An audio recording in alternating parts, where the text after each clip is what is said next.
What's good, YouTube? Today we will be exploring this new template that I just made, and hopefully it will inspire some ideas for your template.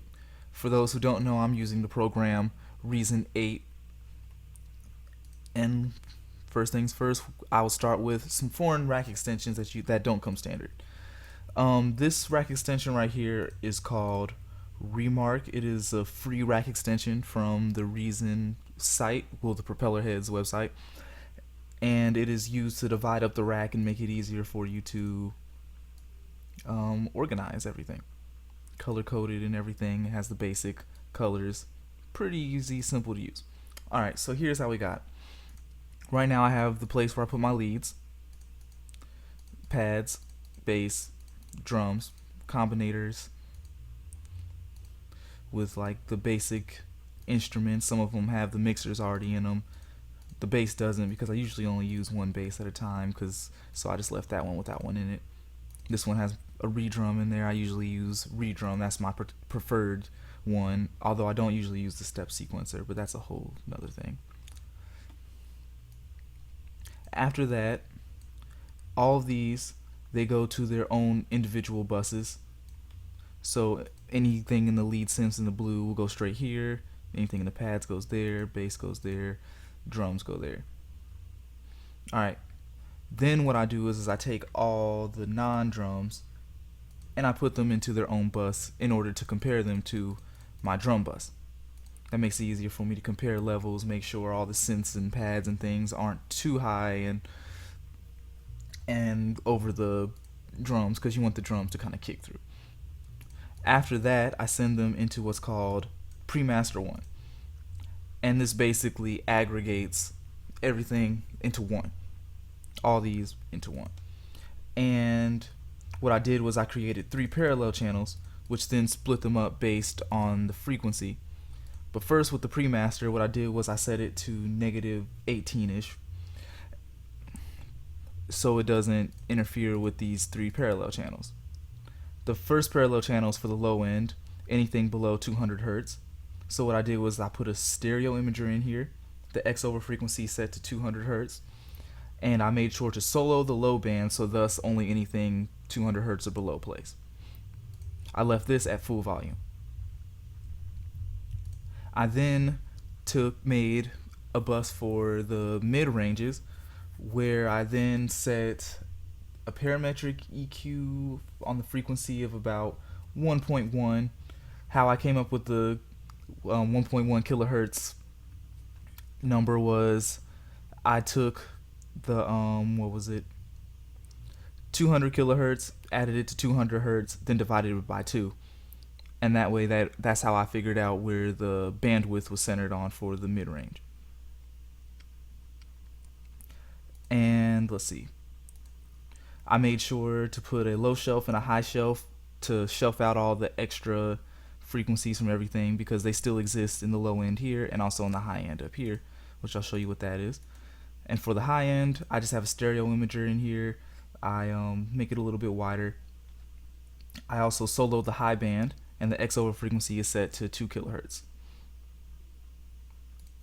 I then take these all four of these, then go into the pre-master, which then goes to the master. The reason why I have these imagers and the frequencies separate is because they have separate stereo spaces with the widths up here, which I'll explain now. So for the drums, I have them set to very, very mono, about 15 width, stereo width. I leave the bass and the pads alone for now. Actually, I might actually change that to make the bass a little bit wider than a little bit less wider than drums. So I'll set that to 10 and maybe move that to 25. Let's see. The pads, I'll leave it alone and only change it in the actual bus. Actually, I think that's what I should do. Leave these normal, keep them normal, and then change the bus actually. So that way it catches all the drums and everything. Boom, I guess you get to see a master at work right now while I'm adding in the new things. Give me 1 second. Bass bus. I want the bass to be more mono than the drums, because the drums have more instruments than the bass, because they have hi-hats and stuff. All right, cool.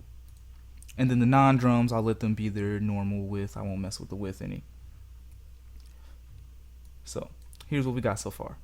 We got the drums. These are the normal instruments over here. That's what we saw here with the combis. No width changes. They're all default.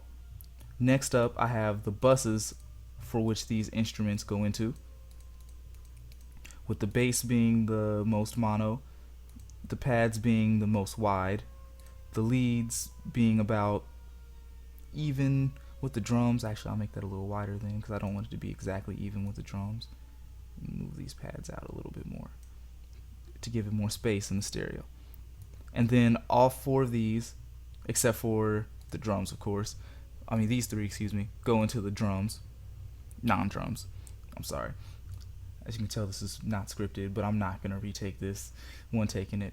Anyway,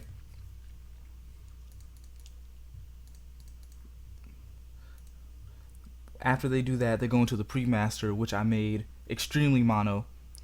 That way it doesn't take up or clog any space because this has all the frequencies in it, which I then put into these three parallel channels, which are then cut up, of course, into their respective frequencies, with the low end being the most mono at 35 width, the mid end, well, it's not an end actually, but the mid frequencies being 70 in width, and the high end being, of course, as far wide as it can go unchanged. Then all of these four go into the pre-master too. I've also messed with the volumes on each of the frequencies because,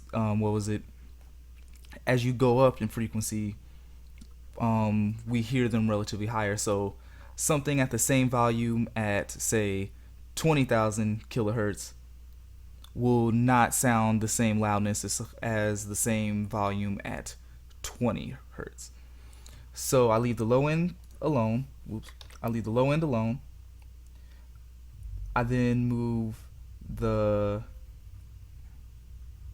mid to negative 6 dB.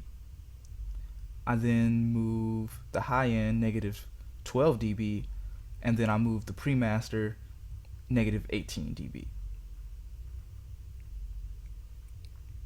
And that's pretty much all there is to this template. I don't have anything in the master section.